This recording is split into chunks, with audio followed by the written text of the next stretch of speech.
Hi hello నమస్తే అస్సలాముఅలైకుం friends. ఈరోజు మన ఛానల్లో ఇంట్లోనే అవకాడో జ్యూస్ ఎలా చేయాలో చూపించబోతున్నా. అందుకు జీడిపప్పు కట్ చేసి పెట్టుకున్నా. ఇక్కడ ఒక అవకాడో తీసుకుంటున్నాను. ఎప్పుడైనా సరే అవకాడో పైన స్కిన్ వచ్చేసి ఇలా డార్క్గా పండిపోయేటట్టుండి ఇలా ప్రెస్ చేస్తే లైట్గా మెత్తగా ఉండాలి. అప్పుడే మనకి బాగుంటుంది కాయ తినడానికి, బాగా పండిపోయి. ఇప్పుడు ఈ సపోటా పైన స్కిన్ ఎలా తీస్తామో సేమ్ అలాగే దీనికి కూడా చక్కగా నీట్గా ఇలా తీసుకోవాలి. మధ్యలో సీడ్ కూడా కొంచెం మూవ్ చేస్తే వచ్చేసింది. ఇప్పుడు దీన్ని చిన్న చిన్న పీసెస్గా చేసుకుని ఒక జార్లో షిఫ్ట్ చేసుకుని ఒక 2 స్పూన్స్ అంతా హనీ, నెక్స్ట్ ఒక 2 స్పూన్స్ అంతా షుగర్ని యాడ్ చేసుకుని and next ice cube compulsory వేసుకోవాలి. ఎందుకంటే మనం ఏ ఐస్ క్యూబ్స్ చల్లదనం లేకుండా జ్యూస్ చేస్తే కనుక చేదు వచ్చే ఛాన్సెస్ ఉంటాయండి. సో ఈ టిప్స్ మీరు బాగా గుర్తుపెట్టుకోండి. అండ్ నెక్స్ట్ దీంట్లో వెనీలా ఐస్ క్రీమ్ క్యూబ్స్ని యాడ్ చేసుకుంటున్నాము. ఫ్రెండ్స్ చాలా అంటే చాలా యూస్ఫుల్ ఉంటుంది. ఇప్పుడు దీన్ని మిక్సీ పట్టేయాలి మనం.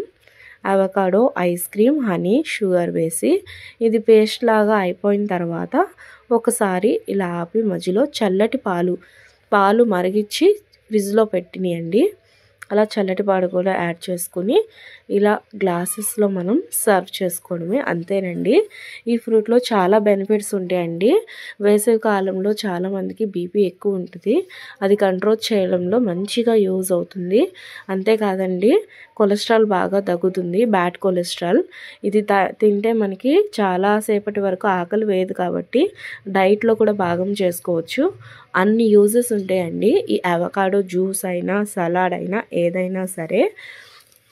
సో చూడండి ఫ్రెండ్స్, షుగర్ వాళ్ళకైనా బీపీ వాళ్ళకైనా దేనికైనా ఇన్ని బెనిఫిట్స్ ఉన్నాయి కదా. సో కంపల్సరీ మీరు టేస్ట్ చేస్తే కనుక చాలా అంటే చాలా రుచిగా ఉంటుంది. ఇప్పుడు ఈ మిక్సీ పట్టిన ఈ జ్యూస్ని ఇలా థిక్గానే ఉంటుంది ఫ్రెండ్స్. ఇది ఐస్ క్రీమ్ ఎలా తింటామో అలా తినేయడమే స్పూన్ పెట్టుకుని. మరి పల్చగా అయితే టేస్ట్ ఉండదు. నేను వీడియోలో చూపించిన విధంగా ఒక అవకాడోకి నేను వచ్చేసి పావుసేరు గ్లాస్ నిండా పాలు తీసుకున్నాను. అండ్ నెక్స్ట్ ఫైనలీ పైన డ్రై ఫ్రూట్స్ పౌడర్ యాడ్ చేసుకున్నా. లేదు అన్న వాళ్ళు హార్లిక్స్ పౌడర్ కూడా యాడ్ చేసుకోవచ్చు.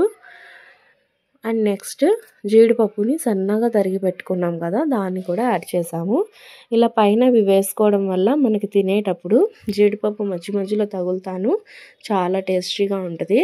చూడండి ఇప్పుడు నేను చూపిస్తా. ఇలా స్పూన్తో తీసుకుని ఐస్ క్రీమ్ లాగా తినేయడమే. చాలా క్రీమీగా చాలా బాగుంటుంది. బ్రెడ్ టెస్ట్లో కూడా యూస్ చేయొచ్చు. నచ్చితే కామెంట్ చేయండి.